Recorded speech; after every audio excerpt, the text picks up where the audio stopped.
Hi, it looks like Ukraine is withdrawing from the Kursk region in Russia and that the Kursk offensive is coming to an end. And of course, it makes sense to sort of take a bigger look at what happened. Was it a success? Was it not? And discuss some of those issues. And as you can maybe see, I'm in Kiev right now. It's a beautiful day, and I decided to go out and do a video in the open and get a bit of scenery. And it's been quite a hike to find a place where it's reasonably quiet and also there is something to look at. But well, here I am. Unfortunately, while I've been here, I've also managed to catch a cold, so my voice may be more nasal than normally, but I hope it will carry me through this video. The Kursk offensive is important because it was a groundbreaking new step that Ukraine would suddenly take the fight into Russian territory as they did. And when trying to figure out whether it was a good idea or not, and if Ukraine achieved what they wanted to, I think we can identify different things that they wanted to get out of it. And I have found 4 things that I think I want to highlight here, and then we can discuss each of them and see if they actually managed to get what they wanted. The first thing they wanted to do was to demonstrate to the Biden administration that it was possible to take the fight onto Russian territory and it wouldn't lead to dramatic escalation. So if we go back to the summer of 2024 when this happened, Ukraine had just been allowed to finally strike Russian territory with Western weapons, but it was only limited to the Kharkiv region, and this was a huge point of frustration for the Ukrainians. So they wanted the ability to use Western weapons more liberally on Russian territory.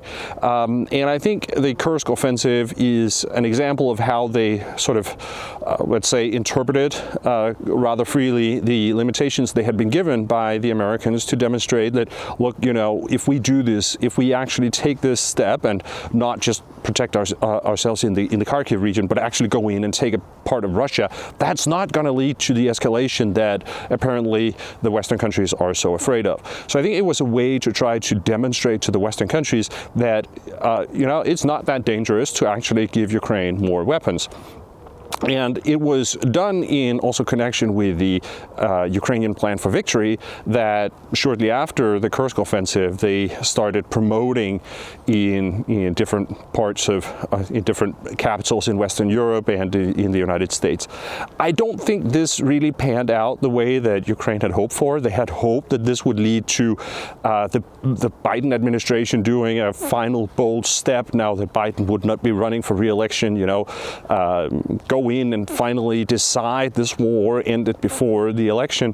That did not happen at all. On the contrary, it seems that Biden got really angry with the Ukrainians about it and sort of doubled down on this principle of not giving Ukraine all the weapons they would need to actually sort of decisively put the Russians under pressure. So I think we can say that part of it didn't really work out as the Ukrainians had hoped for. The second thing was to take a lot of prisoners of war, and especially the conscripts that were in the Kursk region, because these were both for 2 reasons. First, there were many of them. They were not prepared, so it would be easy to take many prisoners of war. And the second is that because these were Russian conscripts, then they would be more valuable in exchange to exchange for Ukrainian prisoners of war that had been held by Russia. So Ukraine wanted to use this as leverage to get especially the fighters, the defenders from Mariupol out from Russian captivity, and they managed to get at least a quite significant number of those Mariupol defenders out in exchange for these Russian conscript soldiers. So I think in that sense we can say, okay, on that note, that was a success. Then there was also an issue of wanting to use this as a diversion operation, to force the Russians to reallocate forces from other areas, other sectors of the front line, especially in eastern Ukraine, in Donetsk, and to the Kursk region, because it would be a bigger priority, was the Ukrainian sort of assessment here, for Putin to push the Ukrainians out of Kursk than it would be to capture Donetsk. I don't think this worked as quickly as the Ukrainians had hoped and anticipated. They did expect that Russia would sooner be forced to reallocate forces, and Putin went the other way. He tried to double down on eastern Ukraine, and he underestimated how many resources it would actually take to push the Ukrainians out. So I think it took a longer time, but I think in the end we can say that this has worked. Russia has been forced to increase over time the amount of resources that they use in Kursk, and this has also gone to the extent that in the end they had to accept weakening the front line in Donetsk, and we've seen Ukraine actually making progress there over the last month. So in that sense, I think we can say that, well, that part as a diversion operation, I think it worked slower than the Ukrainians had hoped for, but it worked in the end.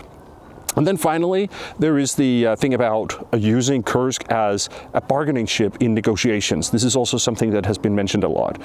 I think this has been somehow misunderstood in the West, that that this is something Ukraine could use to say, well, in negotiations, well, if you give us some territory back, then you might get Kursk back. I don't think that's how it was really intended. I think it was more intended as something that would make it difficult for Putin to play the let's freeze the front line card when Trump took office. Right now there is a blame game going on. I've talked about this in other videos about how both Ukraine and Russia are eager to make it look like they really want peace, so that Donald Trump will punish the other side for the fact that the war continues. And I think this was a way of ensuring that the Russians couldn't really play the ceasefire card as long as the Ukrainians were still present in Kursk. And I think we can say that that has also worked out. We're well past the election now, and there is a different dynamic going on now. So I think overall, I will say that Kursk has been mostly successful, not the sweeping success that I think they'd hoped for, that it would convince Biden to really ramp up the weapons deliveries to give the Russians a final blow before the American election. But on the other more points, I think it's been reasonably successful. I also think it was never the point that Ukraine would stay in Kursk forever. So it was also always a question about timing of when to leave, and at this point, it's probably fine that Ukraine withdraws, in the sense that Kursk has lost much of its rationale. It has diverted resources. It did prevent Russia from playing the ceasefire card just after Trump took office and those things. And they did get some of their Mariupol defenders out of prison.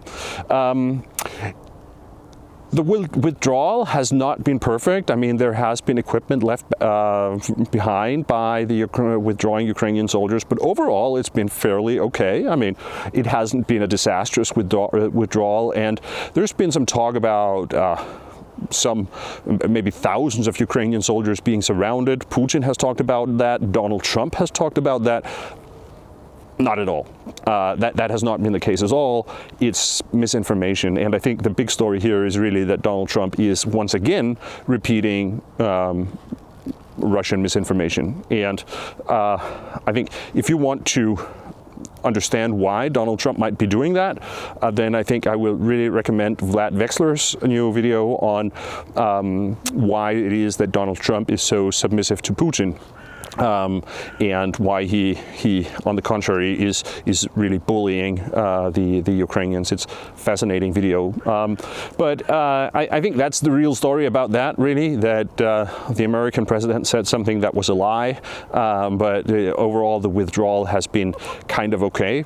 I also think that there's been a lot of discussion about whether it was related to the fact that the American aid and the American sharing of intelligence had stopped when the Russian Kursk offensive started. And I will say that I don't think that is probably not the reason why the Russians have been successful in this final push.